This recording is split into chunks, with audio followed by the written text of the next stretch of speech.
Good evening friends. मैं आपका अपना डॉक्टर आर के मुदगिल, प्रदेश अध्यक्ष Haryana chartered association of physiotherapist.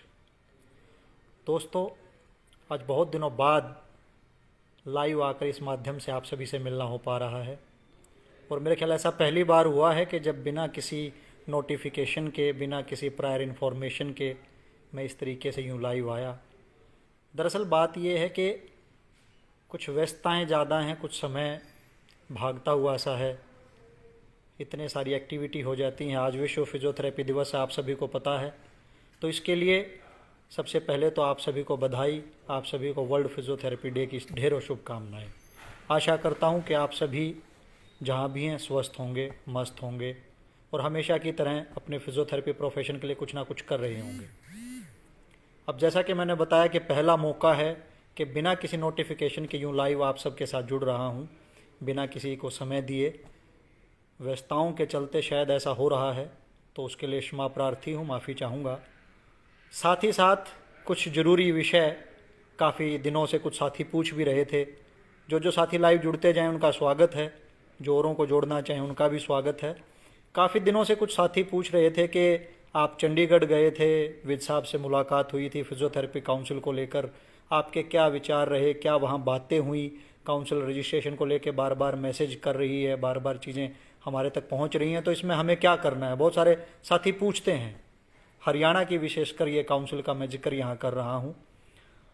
तो आज ये वीडियो के माध्यम से मेरी कोशिश यही है कि मैं उसके बारे में भी कुछ चीज़ें आपको बताऊँ और आपका सहयोग भी चाहिएगा मुझे। नंबर एक, हम लोग गए थे, हमारा एक प्रतिनिधि मंडल, बहुत ही थोड़े लोग, माननीय विद साहब से हमने टाइम लिया था। हमारे स्वास्थ्य मंत्री हैं, गृह मंत्री हैं, उन्होंने हमें समय दिया, हम वहाँ गए और हमने एक 10 सूत्रीय मांग हमारी एसोसिएशन की तरफ से जो रखी थी, कुछ मुख्य बिंदु आप लोगों को मैंने वैसे तो व्हाट्सएप के माध्यम से सारी चीज़ें आप तक भेज दी थी। उसमें कुछ मुख्य बिंदु थे, जैसे कि जो लोग बाहर से किसी स्टेट से पढ़ाई करके आए हैं फिजियोथेरेपी चिकित्सा की, उनको रजिस्ट्रेशन काउंसिल में कब तक मिलेगा, कैसे मिलेगा, क्योंकि उसको लेकर कोई क्लैरिटी नहीं थी। दूसरा, जो नई नवेली हमारी काउंसिल बनी है उसमें मेंबर्स को सिलेक्शन, जो कि नॉमिनेशन प्रक्रिया है, उसको लेकर सरकार का क्या रुझान है, उसमें कितना सरकार आगे बढ़ी है, कब तक हो जाएगा।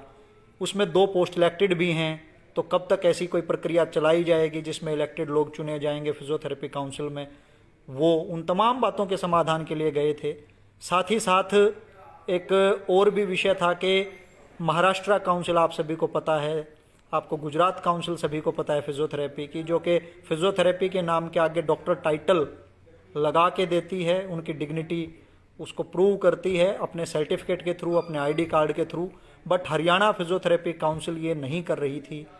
उसको लेके भी हमारा एक ग्रीवेंस था जो हमने माननीय विद साहब के सामने रखा और बड़ी ही अच्छी बात रही कि विद साहब ने सारे ग्रीवेंसेस हमारे सुने, हमारी बातों को ध्यान से समझा और उन्होंने हमें आश्वासन भी दिया कि मौजूदा, क्योंकि अभी विधानसभा सत्र उस टाइम शुरू होने वाला था जब हम गए थे, तो उन्होंने कहा कि विधानसभा सत्र के बाद एक बार फिर से आप लोगों को बुलाया जाएगा, आप लोग बैठें मेरे साथ, मैं अधिकारियों को भी बुलाऊंगा, मीटिंग की जाएगी और उसके माध्यम से आप लोगों की जो दिक्कतें हैं उनको दूर करने का भरसक प्रयत्न किया जाएगा।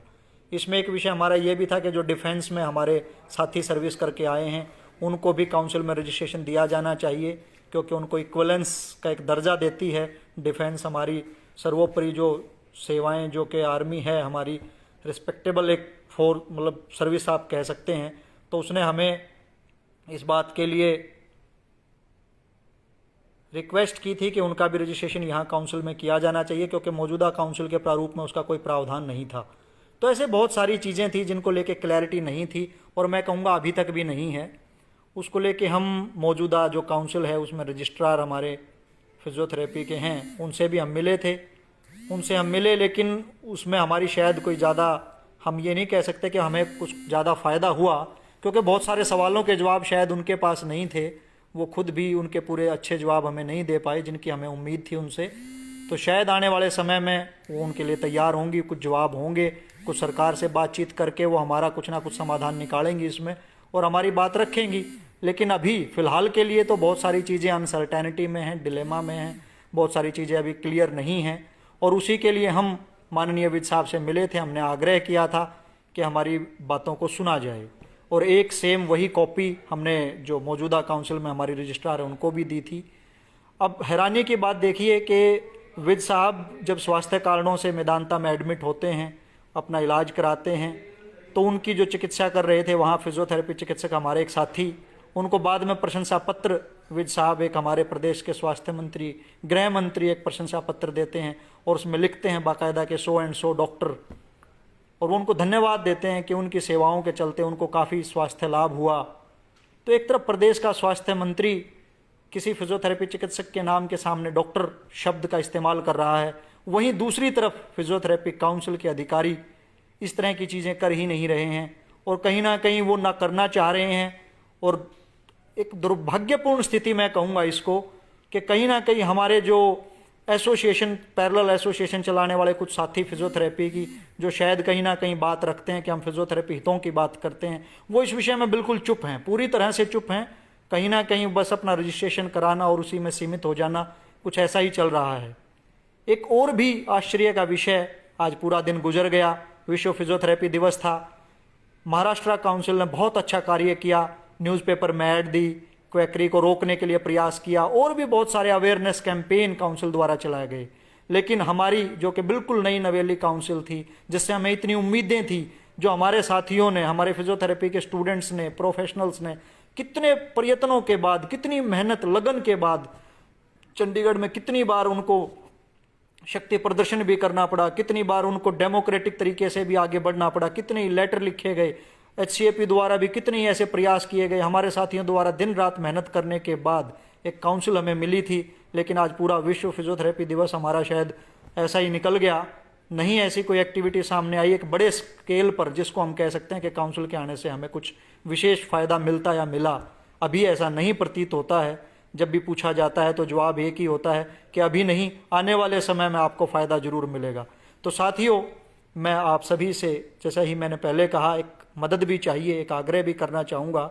और आग्रह ये है कि देखिए, सरकार ने अपना काम किया, क्योंकि जब हमने विद साहब से मुलाकात की तो उनका फर्स्ट इंप्रेशन यही था, उनका लिटरली वर्डिंग यही थी कि अरे यार, हमने काउंसिल बना तो दी आप लोगों की, अब दिक्कत क्या है, वही तो बनाया है जो तुमने कहा था। तो देखिए कितना एक उनका शानदार जवाब, उनकी याददाश्त देखिए, उनकी मेमोरी देखिए कि उनको पता था कि इनकी डिमांड है काउंसिल की और हमने उसको पूरा कर दिया है।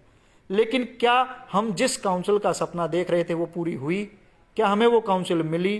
क्या वो डिग्निटी मिली जिसकी हम हकदार थे? आज़ादी के इतने सालों बाद, फिजियोथेरेपी चिकित्सा इतनी सालों की सेवाएं करने के बाद, 4.5 साल की बैचलर डिग्री, 2 साल की मास्टर डिग्री, ये सब करने के बाद क्या हमें वो सब मिल रहा है जिसके हम हकदार हैं? अगर नहीं तो शायद कहीं ना कहीं इसमें हमारी कमी है, क्योंकि सरकारें हमें देती हैं, देना चाहती हैं, लेकिन ज़रूरत है हमें आवाज़ बुलंद करने की, और बड़े ही आसान तरीके से, बड़ी डेमोक्रेटिक वे में हम अपनी बात सरकार तक रख सकते हैं। जैसे एग्जाम्पल के लिए बताऊंगा, मेरे एक फिजियोथेरेपी साथी ने काउंसिल से RTI लगा के बहुत सारे सवाल पूछे हैं, बहुत सारे जवाब जानना चाहे हैं। तो बड़ा अच्छा तरीका है, डेमोक्रेटिक रास्ता है अपनी बात रखने का। दूसरी तरफ हमने Haryana chartered association of physiotherapist की तरफ से एक मांग पत्र रजिस्ट्रार साहिबा को भी सौंपा है, और काउंसिल में हमने माननीय स्वास्थ्य मंत्री जी को भी सरकार में सौंपा है, और माननीय मुख्यमंत्री जी को भी सौंपा है। तो इन सब के चलते हम यही रिक्वेस्ट आज मैं आप सबसे करना चाहूँगा कि वो 10 सूत्रीय जो मांग है हमारी, वो आप जो भी साथी चाहें, मैं एक बार फिर से व्हाट्सएप पे सर्कुलेट कर दूंगा आप सभी के साथ। मेरे आपसे आग्रह है कि मैं मेल ID भी आप लोगों के साथ शेयर करूंगा, हरियाणा सरकार के जो उच्च अधिकारी हैं उनकी भी, और अपने काउंसिल के रजिस्ट्रार साहिबा हैं उनकी भी। और आपसे आग्रह बस इतना है कि अगर आप उन मांगों को जायज़ मानते हैं, अगर आपको लगता है कि वो बातें जायज़ हैं, प्रदेश के फिजियोथेरेपी चिकित्सकों के हितों में हैं, तो उन्हीं बातों को आप अपनी मेल के माध्यम से सरकार तक, काउंसिल तक पहुंचाने का कष्ट करें।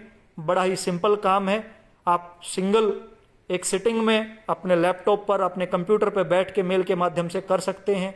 मकसद सिर्फ इतना है कि सरकार को ये पता चले कि प्रदेश के फिजियोथेरेपी चिकित्सक आखिर चाहते क्या हैं, वो कैसी काउंसिल चाहते हैं, कैसी काउंसिल का उन्होंने सपना देखा था। हम डेमोक्रेटिक काउंसिल की बात कर रहे थे, डेमोक्रेटिक हमें नहीं मिली, चलो कोई बात नहीं, हमने उसमें भी सेटिस्फाई किया, लेकिन ऐसी काउंसिल हम उसमें क्या आगे बढ़ पाएंगे जिसमें अभी तक ना तो नुमाइंदे पूरी तरीके से सुनिश्चित किए गए हैं, जो सुनिश्चित किए गए हैं उनको सही मायनों में ये नहीं पता है अभी तक भी कि काउंसिल में चल क्या रहा है। तो ऐसी चीजें कब तक क्योंकि अब काफ़ी लंबा समय हो गया है। शुरुआत में हमें भी लगता था कि थोड़ा समय चाहिएगा, चीज़ें व्यवस्थित होंगी, हमें आश्वासन दिए गए थे कि चीज़ें व्यवस्थित होंगी, लेकिन अभी भी चीज़ें व्यवस्थित नहीं हैं और उनको व्यवस्थित करने की जिम्मेवारी भी फिजियोथेरेपी के संगठनों की है, फिजियोथेरेपी चिकित्सकों की है। तो मैं आप लोगों के साथ मेल आईडी शेयर करूंगा। आप जितने भी फिजियोथेरेपी चिकित्सक मुझे सुन रहे हैं, प्रदेश या प्रदेश के बाहर के, उनसे आग्रह करूंगा कि वो सरकार तक हमारी बात पहुंचाने में मदद करें। वो 10 सूत्रीय मांगों का एक प्रपोजल जो हमने सरकार को ऑलरेडी सबमिट कर दिया है, वही मैं आप लोगों के साथ शेयर करूंगा। आपको लगता है कि वो 10 की 10 मांग जायज़ हैं तो आप उसको एज इट इज सर्कुलेट करें अपनी मेल के थ्रू। अगर आपको लगता है उसमें एक आधी मांग और जुड़नी चाहिए थी तो आप अपनी वो मांग जोड़ के सर्कुलेट करें उसको सरकार के पास। आपको लगता है कि उसमें एक आध मांग कम की जानी चाहिए थी तो आप उसके लिए भी फ्री हैं और आप वो भी कर सकते हैं, लेकिन अपनी आवाज़ जरूर बुलंद करें। क्योंकि देखिए, इतनी सारी पैरेलल काउंसिल चल रही हैं स्टेट में, किसी भी काउंसिल ने कभी भी ऐसी कोई डेडलाइन नहीं दी है कि हम इस दिन के बाद आप लोगों का रजिस्ट्रेशन नहीं करेंगे। ये कहीं ना कहीं बिल्कुल हास्यास्पद स्थिति है हमारे लिए कि हमारी फिजियोथेरेपी काउंसिल ऐसी डेडलाइन दे रही है, जबकि ऐसी डेडलाइन देने की कोई औचित्य ही नहीं है। काउंसिल बनी है, भविष्य में काम करने के लिए बनी है, डेडलाइन किस लिए? डेडलाइन दी जानी है तो कम से कम उन क्वैक्स को डेडलाइन दो, उन झोला छाप फिजियोथेरेपिस्टों को डेडलाइन दो जो बिना किसी डिग्री प्रदेश के जिन लोगों को फिजियोथेरेपी का इलाज चाहिए उनके साथ खिलवाड़ कर रहे हैं। डेडलाइन तो उनको दी जानी चाहिए, लेकिन उल्टा हो रहा है, डेडलाइन किसको दी जा रही है? फिजियोथेरेपी चिकित्सकों को।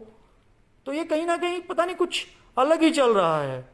कहीं ना कहीं इसको डेमोक्रेटिक नहीं कहा जा सकता, कहीं ना कहीं इसको एक लोकतांत्रिक ढांचे में ढली हुई चीज नहीं कहा जा सकता।